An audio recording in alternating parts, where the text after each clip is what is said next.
I turned 80 this year, and there's something I need to tell you before you waste as much time as I did. For 50 years, I believed a lie.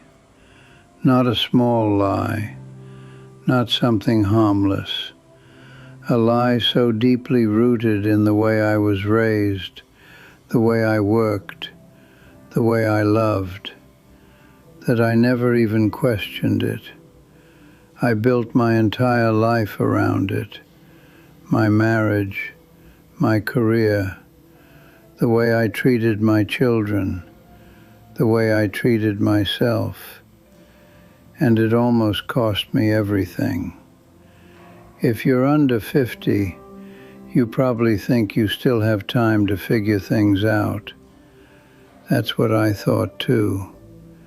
If you're over 50, you might already feel that quiet discomfort in your chest when you realize certain doors aren't reopening. I'm not here to scare you. I'm here because I wish someone had shaken me by the shoulders when I was 30 and told me the truth. What I'm about to say may make you uncomfortable. It made me uncomfortable too. But if you stay with me until the end, it might save you years of regret I can never get back. The lie I believed was simple, and that's why it was so dangerous. I believed that if I sacrificed enough now, life would reward me later. I believed that exhaustion meant progress, that missing birthdays meant responsibility, that postponing joy meant maturity. I thought being a good man meant providing, not being present. I thought love was measured in bills paid and hours worked, not in conversations held or hands held. I was wrong. I grew up in a house where emotions were weaknesses. My father worked until his hands bled, and my mother called that strength. Nobody hugged in our house. Nobody said, "I'm proud of you." Approval came in silence. If no one complained, you were doing fine. So I learned early that worth had to be earned, that rest was laziness, that slowing down meant you were falling behind. When I got married at 27, I promised my wife I would give her a good life, and I meant it. I worked 2 jobs the first 5 years. I missed dinners. I missed anniversaries. I missed small things that didn't seem important at the time. I kept telling myself, this is temporary. One day we'll enjoy it. One day. That was my favorite phrase.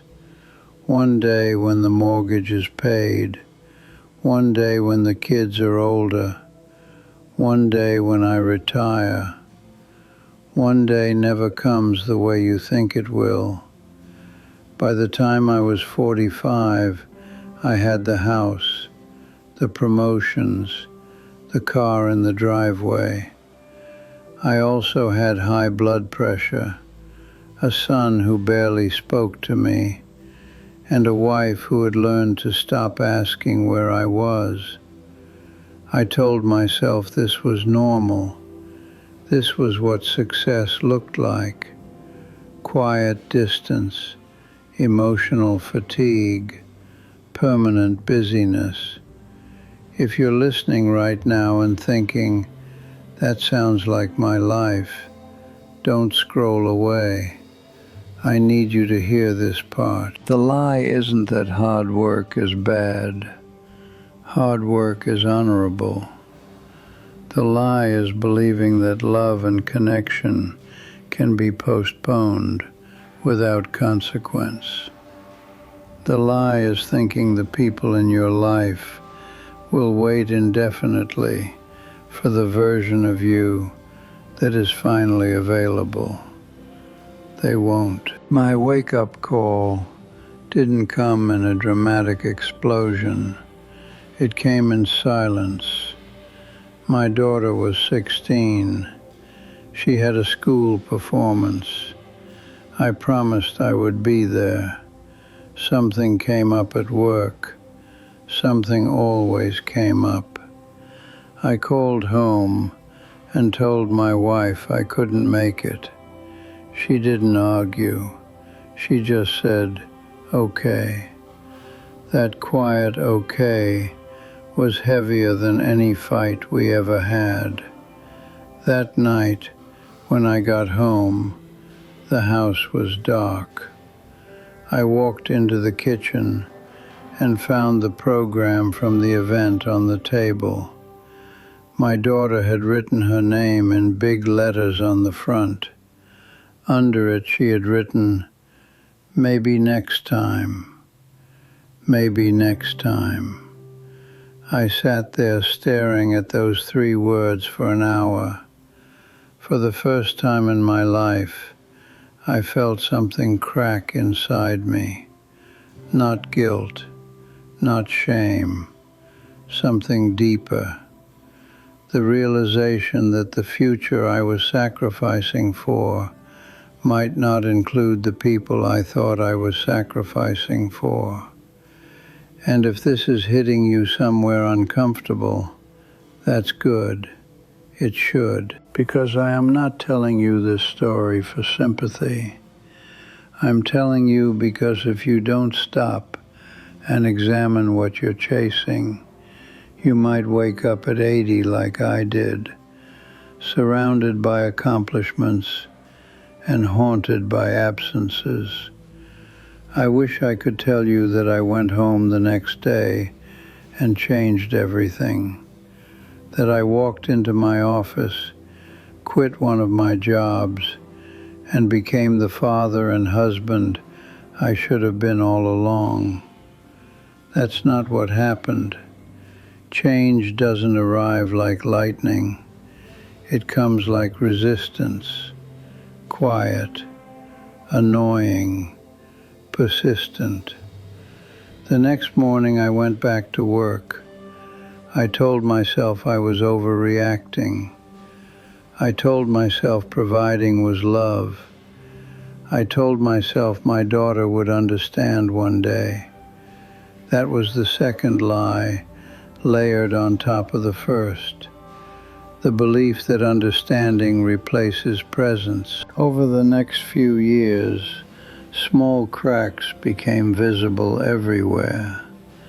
My son stopped asking me for advice. He started asking his friends' fathers instead. My wife developed her own routines that didn't include me. I was still in the house, but I had become optional. That is a dangerous place to be in your own family. Not hated, not rejected, just unnecessary. If you are raising children right now, listen carefully. Kids don't measure love by how tired you are. They measure it by whether you look up when they walk into the room. By 55, I had everything I once wanted, and almost no idea how to enjoy it. I had forgotten how to sit still without feeling guilty. I didn't know how to talk about anything other than work. I didn't know how to say, I was wrong. And that is another cost of the lie. It makes you emotionally illiterate. You become excellent at performance and terrible at intimacy. The real turning point came when my wife sat across from me at the kitchen table one night and said calmly, "I don't need more money. I need you." There was no anger in her voice, no accusation, just exhaustion. 50 years of believing I was being a good man collapsed in that single sentence. I realized something terrifying. I had been preparing for a future that required success, not relationships. I had invested in numbers, not people. Promotions don't sit beside you in a hospital room. Titles don't call you on your birthday. Overtime doesn't hold your hand when you're scared. People do, and people require time. I started asking myself questions I had avoided for decades. Who am I without my work? Who am I if I stop producing? If I'm not needed for what I provide, am I still valuable? That question almost broke me, because the truth was, I didn't know. For 50 years, my identity was built on output, income, endurance, sacrifice. The world applauded it. Other men admired it. But applause is not the same thing as connection. If this story feels uncomfortably familiar, pause the video for a second and ask yourself, what are you postponing right now in the name of later? And if this resonates, consider subscribing, not because I need followers, but because conversations like this matter more than most of what we scroll through every day. I began making changes slowly. I left work earlier twice a week. It felt wrong at first, almost rebellious. I started attending my grandson's baseball games. I didn't understand the rules. I didn't care. I just sat there, present, watching, and something unexpected happened. My grandson started sitting closer to me. My daughter started calling more often, not because I had more money, because I had more time. Time is the only currency that appreciates when you give it away. But here's the part most people won't tell you. Repairing relationships takes longer than damaging them. You don't disappear for decades and then reappear as a hero. You come back quietly. You earn trust slowly. You accept that some moments are gone forever. I will never get that school performance back. I will never get those missed dinners back. Regret is permanent, but change is still possible. At 70, I finally retired. I thought peace would instantly follow. It didn't. Without work, I felt exposed, stripped. I had to relearn who I was. I had to learn how to sit with my wife without checking my phone. I had to learn how to listen without fixing. That might sound small. It isn't. Most men my generation were taught to solve problems, not feel them. To build, not to bond. To endure, not to express. And that conditioning almost cost me my marriage. There was a moment, I rarely talk about this, when my wife quietly considered leaving.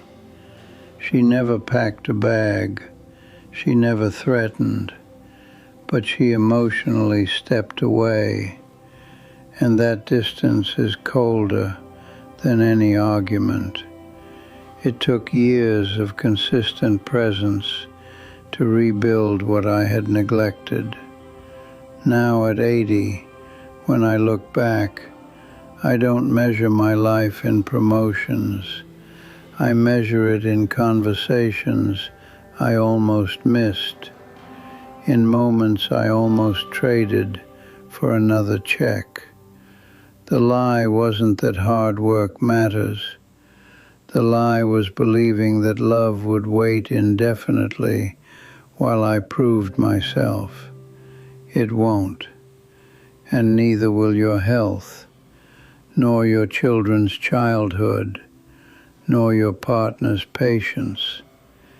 If you are in your 30s or 40s right now thinking, I'll fix this later, understand something clearly.